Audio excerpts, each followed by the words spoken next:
Welcome to an absolute barn burner, butt clencher, bloodbath of a chess game. I decided to get back on the 1500 grind, and that apparently was a mistake because this game definitely took a year off my life. It was crazy. I had to work so hard for this W, just blood, sweat, and tears in this game. But without further ado, let's just get right into the game. He plays the Sicilian, and I decide to go for the Grand Prix attack. The Grand Prix attack is pretty good anti-Sicilian against people who aren't prepared. I figured he would be prepared, or at least more prepared than I was. What you want to do in the Grand Prix attack is you move the knight here, you put the bishop here or here, you put the pawn here, you put the queen here and then here, and you castle, right? Not necessarily in that order because you got to castle before you move the queen, but that's generally what you do. And then you attack by pushing this pawn forward, and sometimes they have their bishop fianchettoed, and you attack that way. But this game, he played e6, which usually means he's not going to fianchetto his bishop, so I played bishop b5. The goal is to double one of his pawns, but he sniffs that out and puts his queen there. So he just has his queen there. All right, so now we're going into new territory here, and this is very different, and this kind of goes into a weird formation. But I play knight to e5, attacking the queen. Queen goes back, take, and rook to e1. Now my whole plan is open up the king, and we're going to see, this pawn's pretty weak. We're going to see if we can get some pressure, and if he pushes it up, we have knight can go in here, and some other moves. Just try to, get some pressure. He plays an exclamation mark move, bishop to e7, blocking any discoveries, even though there really weren't that many good discoveries. Now queen to f3. We got two attackers and versus one defender on this pawn, right? So we're threatening the pawn. He could move it up, which is the best move, but he decides to play bishop to e6, the only mistake of the game, the only question mark move of the game. And this defends his pawn, but unfortunately it is a mistake because it allows me to play pawn to f5. And now his bishop doesn't have that many good squares, right? Obviously, this pawn, you can't take the pawn. You could sack your bishop by just leaving it there, but that seems a little silly. You could move it here, which is what he did in the game, or you can move it back here and basically waste a turn. So he plays here, right? And I go bam, bam, bam. Now, I did not calculate this far ahead when I played f5. I only calculated that I could win the pawn. This is where my calculation stopped, and this is probably why I'm garbage at this game. If I Hikaru, right? If I Hikaru at this position would be blah blah blah blah blah blah blah blah and see the mate in 20, but not me. I stopped here. I'm like, I could win a pawn, and when I win the pawn, I'll come up with a new plan. But then I looked at the position. I'm like, I am actually a secret genius.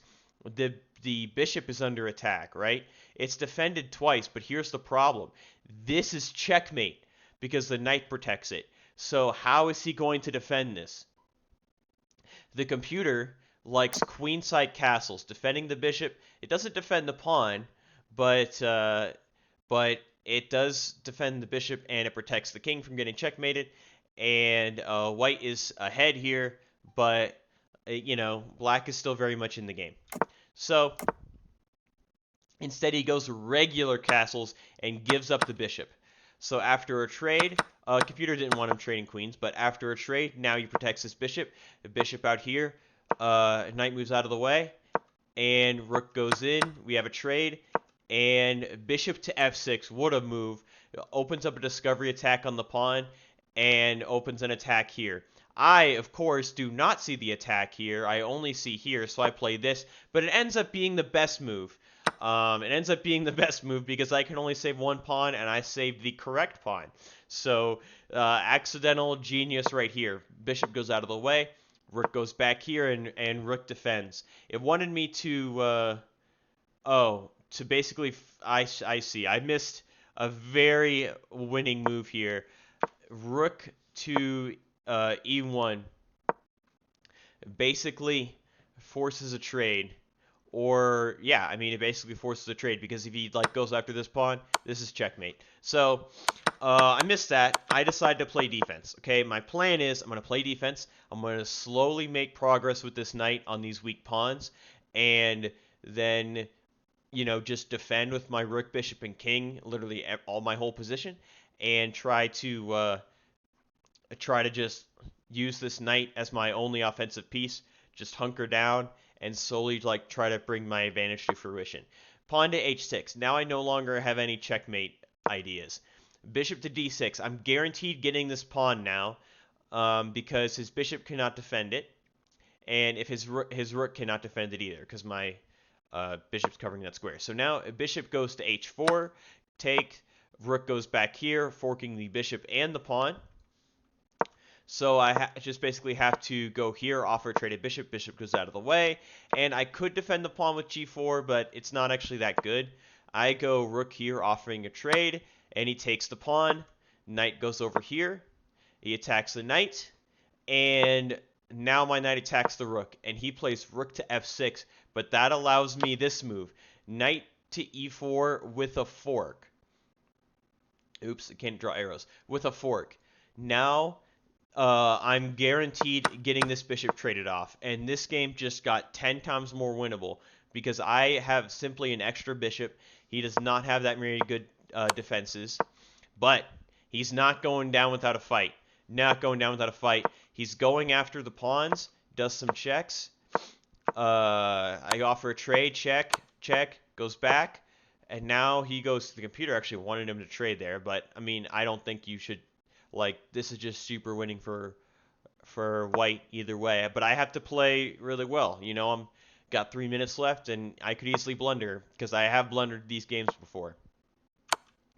It goes from the check, but I find a rook block. So now the rook defends the whole second rank, basically. I just got to be careful about this bishop that he goes after. Bishop goes out of the way. We trade pawns, and now I have a pass pawn. He's going to attack this pawn, defends with the king. Now he's attacking this pawn that's already defended. So not the best move. Rook to e1, as the computer was saying, is definitely better. Pawn goes forward. Rook goes up. And this is the best move, actually. But now he finds rook to e6, which I almost threw the game right here. If I do this, throwing the game, well, not really throwing, but this check is a little unpleasant for me, right? It just makes the game harder. The computer's like everything is still fine. But trust me, I don't see the eval bar. I'm not stockfish. I am clenching my bum the whole time, right? Just clenching the cheeks. Rook defends, king moves up, bishop goes here, king moves up, and I push the pawn and he resigns. My cheeks breathe a sigh of relief. And I just thought this was a good game for the channel because it was a pretty high accuracy game for both players, and it was pretty exciting, and there was a lot of tactics and stuff involved. So, yeah, see you in the next one.